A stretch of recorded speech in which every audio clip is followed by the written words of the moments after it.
अप्रैल में योगी आदित्यनाथ का एक पत्र मीडिया और सोशल मीडिया में छाया। पत्र योगी ने अपनी मां को लिखा था। पत्र में मुख्यमंत्री ने लिखा कि वो लॉकडाउन की सफलता के हित में अपने पूर्वाश्रम के जन्मदाता के अंतिम संस्कार में शामिल नहीं हो सकेंगे। वो अपने पिता के बारे में ऐसा कह रहे थे। मां को पत्र लिखकर सूचित किया कि वो पिता से उनके अंतिम पलों में मिलना चाहते थे, लेकिन उत्तर प्रदेश की 23 करोड़ जनता के प्रति अपने कर्तव्य के कारण वो ऐसा नहीं कर पा रहे। योगी का ये पत्र देश के लोगों ने अपने व्हाट्सएप स्टेटस में उन दिनों खूब लगाया। कर्तव्य परायणता की ये छवि उनसे पहले लोग सिर्फ मोदी जी में देखते रहे और अचानक योगी के इस फैसले ने उन्हें लोगों की भावनाओं के चरम पर बैठा दिया। क्योंकि पिता की मौत कभी सियासी कार्ड नहीं होती जिसे कोई इस तरह से इस्तेमाल करे। योगी ने वो कर्तव्य निभाया जिसके निभाए जाने की कल्पना कम की जाती है। दरअसल वो दो कर्तव्यों को एक साथ निभा रहे थे, एक मुख्यमंत्री का कर्तव्य और दूसरा अपने सन्यासी होने का कर्तव्य। इस पर उनके विपक्षी भी उस वक्त कुछ नहीं बोल सके। इस बात के बाद से लोग उनको अपने दिलों में अगला प्रधानमंत्री जो मोदी के बाद कोई बन सकेगा उस जगह देख रहे हैं। परंतु देश ने इस पद की जद्दोजहद जो है दो लोगों के बीच रखी है। एक तरफ योगी हैं, दूसरी तरफ अमित शाह हैं। गोरखपुर में एक मंदिर के महंत की भूमिका से लेकर देश के सबसे अधिक आबादी वाले राज्य के मुख्यमंत्री बनने का सफ़र योगी की कट्टर हिंदू छवि की वजह से हो पाया और वो राष्ट्रीय स्वयंसेवक संघ की चाही गई छवि के व्यक्ति भी हैं। इसलिए शाह और योगी के घमासान में वो ही अकेले प्रधानमंत्री पद के दावेदार व्यक्ति बनते जा रहे हैं। लेकिन बीजेपी को यहाँ तक और मोदी जी के सच्चे सिपह सालार शाह को टक्कर दे पाना कोई मामूली काम भी नहीं है। गांधीनगर में पार्टी अध्यक्ष रहते हुए अमित शाह ने लोकसभा चुनाव को लेकर अपने इरादे जाहिर किए थे। वो 2019 के बाद पार्टी अध्यक्ष नहीं रहना चाहते थे और हुआ भी यही। अमित शाह ने उस वक्त भारतीय जनता पार्टी का नहीं अपनी ताकत दिखाने को उन्होंने उस वक्त तरजीह दी थी।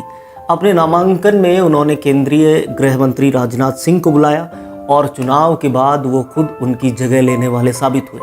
उनकी नामांकन रैली में आपको याद हो तो बिहार से रामविलास पासवान खुद गुजरात से आए थे।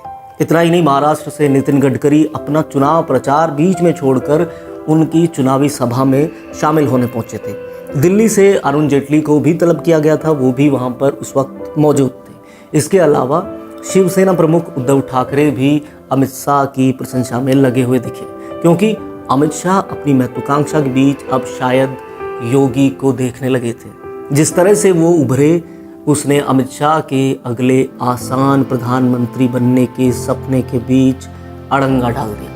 अमित शाह मोदी जी के बाद अपना रास्ता उस वक्त साफ देख रहे थे, लेकिन उन्हें अब अपनी ताकत भी जतानी पड़ी और वो मोदी के बाद नंबर 2 रहने वाले पद पर बैठने के लिए उतावले हो गए और वो वहाँ बैठ भी गए। ये उनकी सियासी शांति का पहला खलल था।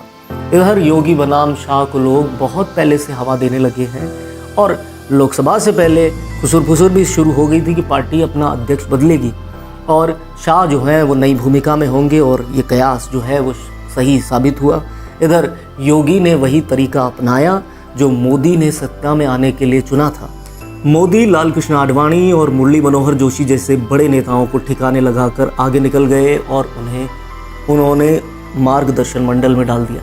वैसे ही योगी ने भी उत्तर प्रदेश में मुख्यमंत्री की दौड़ में शामिल दूसरे प्रतिस्पर्धियों को पीछे छोड़ सत्ता हासिल करने में कामयाबी हासिल की।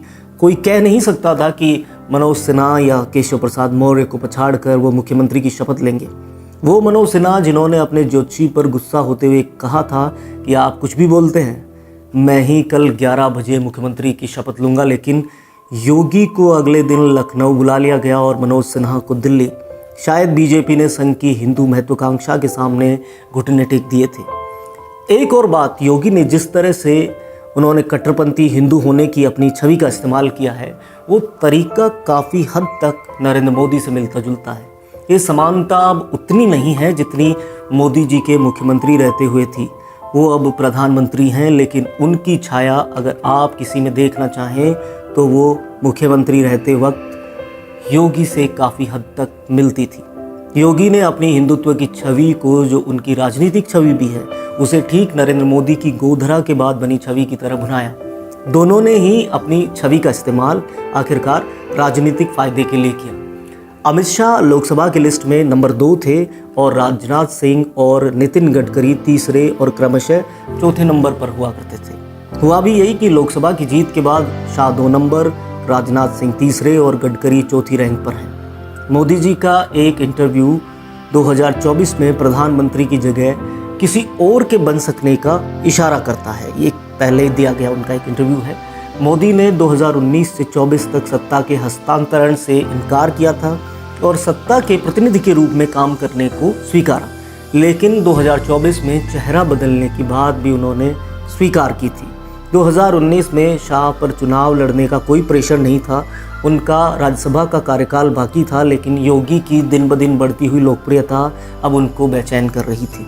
वो चाणक्य से चंद्रगुप्त बनना चाहते थे और उन्होंने नामांकन के वक्त देश के तमाम पत्रकारों के दिमाग में ये डालने की कोशिश की कि वो कोई चुनाव नहीं हारे और वो बीजेपी के मोदी के बाद सबसे शक्तिशाली और लोकप्रिय नेता हैं, क्योंकि जब जब वो चुनाव जीते उनका वोट का अंतर बढ़ा, यानी वो लोगों के बीच बहुत चहेते बनकर उभर रहे हैं।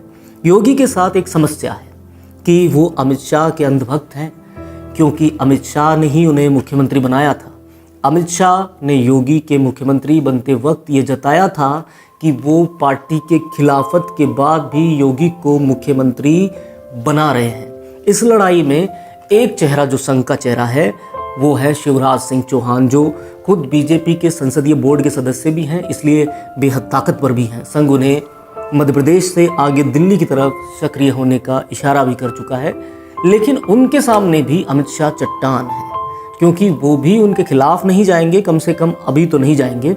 एक बात जो इस पूरे मसले को निष्कर्ष तक ले जाती है वो ये है कि शिवराज तीसरे नंबर पर हैं। दूसरी बात, इस बात से नंबर 1 हो जाते हैं अमित शाह प्रधानमंत्री की रेस में, लेकिन अगर मोदी की तरह जैसे आडवाणी, मुरली मनोहर जोशी जैसे लोगों के कंधे पर पैर रखकर प्रधानमंत्री बनने की बारी आई तो योगी आदित्यनाथ ही प्रधानमंत्री होंगे और जनता शाह से ज़्यादा उनको चाहने भी लगी है। और ये चाहत जैसे बढ़ रही है उससे शाह को चिंता हो सकती है। योगी ने अपनी वफादारी को दांव पर रखा तो वो अगले प्रधानमंत्री हो सकते हैं, ये बात तय है। ये एक जनता का विश्लेषण था, जनता के दिलों की बात थी, सियासत की बात थी। ये हमारा मुद्दा नहीं है कि कौन अगला प्रधानमंत्री होगा, लेकिन ये एक कयास है जो लोग इस वक्त से जानना चाहते हैं। हमारे साथ बने रहिए, हमारी खबरें देखते रहिए, किस्से देखते रहिए, और अगर पसंद आए तो आप हमारे चैनल को सब्सक्राइब करें, बेल आइकन को प्रेस करें और अगली खबर तक हमारे साथ बने रहें। शुक्रिया।